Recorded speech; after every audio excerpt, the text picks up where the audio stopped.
ছাত্ৰ ছাত্ৰীসকল আমি যোৱাটো ভিডিঅ'টোত অৰ্থাৎ পাৰ্ট 1ত য'ত নেকি আমি গোলাঘাট ডিষ্ট্ৰিক্টৰ ক্লাছ 9ৰ প্ৰথম ইউনিট টেষ্টৰ কুৱেশ্যন পেপাৰ ইংৰাজীৰ কুৱেশ্যন পেপাৰখন আলোচনা কৰি আছিলোঁ আৰু তাৰে আমি প্ৰথম পাৰ্টত 12টা প্ৰশ্ন আলোচনা কৰিলোঁ। এতিয়া আমি 13ৰ পৰা বাকি কুৱেশ্যনখিনি MCQখিনি আলোচনা কৰিবলৈ আগবাঢ়িছোঁ। তোমালোকে যদি আগৰ ভিডিঅ'টো চোৱাৰ ইচ্ছা কৰা তেতিয়াহ'লে চাই লৈ তোমালোকে আনসাৰবোৰ তোমালোকে কেনেকেনো কৰিলা বা তোমালোকৰ যদি জানিবলৈ ইচ্ছা থাকে ভেৰিফিকেশ্যন কৰি ল'ব পাৰিবা। ইয়াত 13 নম্বৰত এই তোমাক অকমান যেটো নেকি আমাৰ টেক্সৰ যেটো হেৰি আছে যেটো সেকেন্ড চেপ্টাৰ আছে সেকেন্ড চেপ্টাৰৰ সেকেন্ড পাৰ্টত the sound of the shehnai of bismillah khanor পৰা এডখৰ তুলি আনিছে য'ত নেকি হেখৰ পৰা অকমান দিছে। ইয়াত তেখেতে হেইডখৰ পঢ়ি লৈ পিনে তাৰপিছত কুৱেশ্যনবোৰ ইয়াত দিয়া হৈছে। গতিকে 13 নম্বৰ কুৱেশ্যনটোত কি দিয়া হৈছে the award conferred upon bismillah khan were এতিয়া বিসমিল্লাহ খানৰ কি কি এৱাৰ্ড আছিল সেই কথাটো আমাক ইয়াত লাগে। এতিয়া চাবা তোমালোকে এই নেগেটিভ বস্তুবোৰ এটা ঘপকে তোমাৰ হয়তো মনত নপৰিব পাৰে কি কি আছিল। সোয়া এটা বীৰ চক্ৰ এনেকুৱা ধৰণৰ কীৰ্তি চক্ৰ তাৰপিছত খেল ৰত্ন এনেকুৱা ধৰণৰ কথাবোৰ আমাৰ নাহেই। গতিকে আমাৰ সোয়া বীৰ চক্ৰ বুলি কোনো কথা নাই বিসমিল্লাহ খানৰ লগত, কীৰ্তি চক্ৰৰ বুলি কোনো কথা নাই, খেল ৰত্ন বুলি কোনো কথা আমাৰ এইবোৰত নাহে। গতিকে যেটো নেকি এই অপশনটো সোয়া পদ্মশ্ৰী, পদ্মভূষণ, পদ্মবিভূষণ এণ্ড ভাৰত ৰত্ন সেইবোৰ আমাৰ উলাই পৰিছে যে কাৰেক্ট অপশনটো হ'ব এ। তাৰ পিছত দিছে ইয়াত আমি ইয়াত যেটো টেক্সৰ যেটো হেৰি দিছে উদ্ধিটো দিছে আমাৰ হেতু চোৱাৰ প্ৰয়োজন নাই হোৱা, আমি চোৱাও নাই। 14 নম্বৰটো কৈছে যে বিসমিল্লাহ খান's message to Indians was ইণ্ডিয়ানক বিসমিল্লাহ খানৰ কি মেছেজ আছিল। এতিয়া চোৱা বিসমিল্লাহ খানে নো চেহনাই বজাইছিল তাৰ মানে আলটিমেটলি মিউজিকৰ লগত ৰিলেটেড।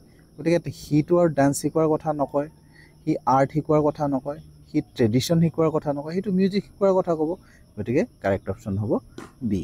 ওলাই আছে কিছুমান কথা মানে আমি এনেই যদি ৰিজনেবলও চাবলৈ যাওঁ তেতিয়াও আমাৰ আনসাৰটো ওলাই আহে। 15 নম্বৰটো কৈছে with the reference given passage এটা word দিছে coveted। coveted শব্দটোৰ অৰ্থটো বুজাইছে যেটো নেকি তোমালোকে এটো জানাটোৱে উচিত, হেতু হৈছে প্ৰেষ্টিজিয়াছ। আগবাঢ়িছো আকৌ এটা 16 নম্বৰৰ পৰা আকৌ তোমাক এডখৰ যেটো নেকি প্ৰথম চেপ্টাৰ আমাৰ the fun they had সেইডখৰ পৰা উদ্ধিটো তুলি লৈ আনা হৈছে। আমি ঠিক আগতে যেনেকৈ আলোচনা কৰিছিলো ইয়াতো আমি তেনেকৈ আমি এইখিনি নাচাওঁ, ডাইৰেক্টলি আমি কুৱেশ্যনবোৰ চাইছো কি কৈছে। হু ইজ হি ইয়াত হি বুলি কোন কাক কথা কৈছে। গতিকে এইটো চাবলগীয়া কথা হৈ গ'ল। হি বুলি এটা পাৰ্চনেলি আহি গ'ল। চাইছো আমাৰ টমি কি লিখা আছে। Tommy looked at her very superior eyes because it is not our kind of school. Stupid, this is the old kind of school that they had hundreds and 100 years ago. He added loftily. Yet he jitu kotha koise etu he added বুলি কলে ইটো যেটো speaker গতিকে Tommy looked at her মানে টমিয়ে চাইছে তাৰ পিছত কৈছে। গতিকে এটা স্পিকাৰ হৈছে টমি। গতিকে আমাৰ আনসাৰ হ'ব B is the correct answer Tommy. তাৰ পিছত কৈছে our kind of school, what kind of school they had কেনেকুৱা ধৰণৰ school our kind of school যে our kind of school বুলি ক'লে টমিৰ kind of school টমিৰ kind of school টো কেনেকুৱা য'ত নেকি ফিউচাৰ চাৰিটাতে চাবা ইয়াত ফিউচাৰটো আছে। গতিকে হয় টমিৰটো গোটেইখিনি ফিউচাৰে হয় কিন্তু ফিউচাৰৰ লগত কি হয় য'ত নেকি ইয়াত কৈছে guardian as teacher, guardian teacher থকা হেতু নহয়, নেচাৰ এজ টিচাৰ হেতু নহয়, হিউম্যান এজ টিচাৰ হেতুও নহয়। গতিকে মেচিনিক্যাল টিচাৰ। সো এই অপশনটো আমাৰ কাৰেক্ট অপশন হ'ব। আগবাঢ়িছো 18 নম্বৰত কৈছে যে thousands the old type of school came into existence যে ইয়াত কিমান বছৰৰ আগৰ কথা কৈছে থাউজেণ্ডছ অফ ইয়াৰ্ছ এগো। গতিকে হাজাৰ বছৰৰ কথা ইয়াত নাহে। তোমালোকে অলপ যদি তোমালোকৰ সেই চনটো মনত আছে তোমালোকে এই টাইমটো ৰিলেট কৰিব পাৰিবা। এই যে ফিউ ইয়াৰ্ছ এগো কেইবছৰমান আগৰ কথাও হেতু নহয়। আকৌ মিলিয়নছ অফ থাউজেণ্ডে নহয় যদি মিলিয়নছ কেনেকৈ হ'ব। গতিকে 100 and 100 years ago is correct. আৰু সেই কথাটো উদ্ধিটোত আছেও তোমালোকে চাই ল'ব পাৰিবা।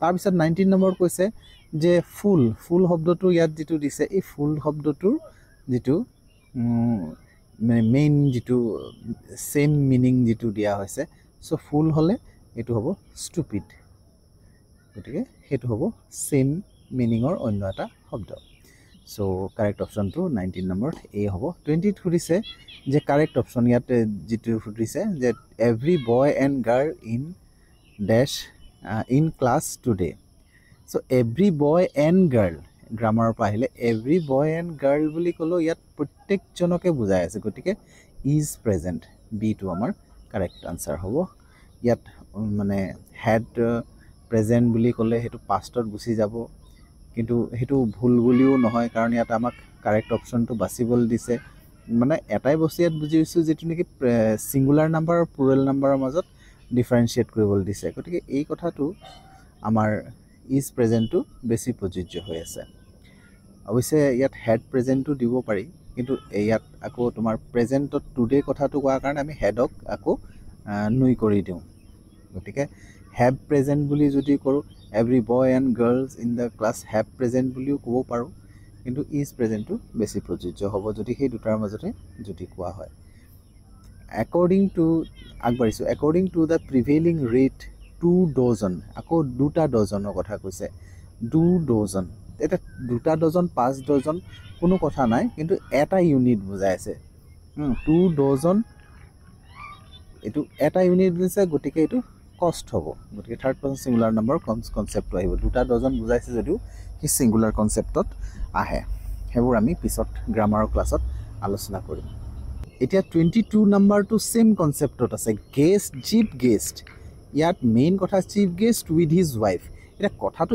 এনেকুৱা ধৰণে কোৱা হৈছে chief guest with his wife আৰু সেই chief guest with all the members বুলি ক'লো হেতু কিন্তু চিফ গেষ্টকে বুজাই আছে গতিকে এইটো কিন্তু কনসেপ্টটো এনেকুৱা দেখুৱাই যেটো কনসেপ্টে প্লুৰাল হ'ব লগিয়া হয় কিন্তু হেতু প্লুৰাল নহয় হেতু সিঙ্গুলাৰ হয় গতিকে সিঙ্গুলাৰ কনসেপ্টত আমি ইয়াত দুটা বস্তু নহয় এটাই বস্তু পাইছো হেতু হৈছে has left গতিকে এই অপশনটো কারেক্ট হ'ব তোমালোকে সেই সিঙ্গুলাৰ প্লুৰালৰ মাজত ইয়াত কনফিউজন গুটেখিনিতে কৰি থকা হৈছে 23 টো চাবা I am a student of class 9 এইটো আকৌ আমাৰ সাধাৰণতে এম নট আই বুলি বহুতে লিখিব পাৰে হয়তো কিন্তু যিসকলে জানে সেইসকলে জানে যে আৰ নট আই হয় টেক কোৱেশ্চনৰ ক্ষেত্ৰত এটো আমি শিকাইছিলো আমি আগৰ ভিডিঅ'বোৰ আমি আলোচনা কৰিছো চাব পাৰিবা আৰু 24 নম্বৰটোত কি কৈছে যে our first unit test will be held from 23rd June 2025 এটা appropriate question কৰিবলৈ কৈছে answer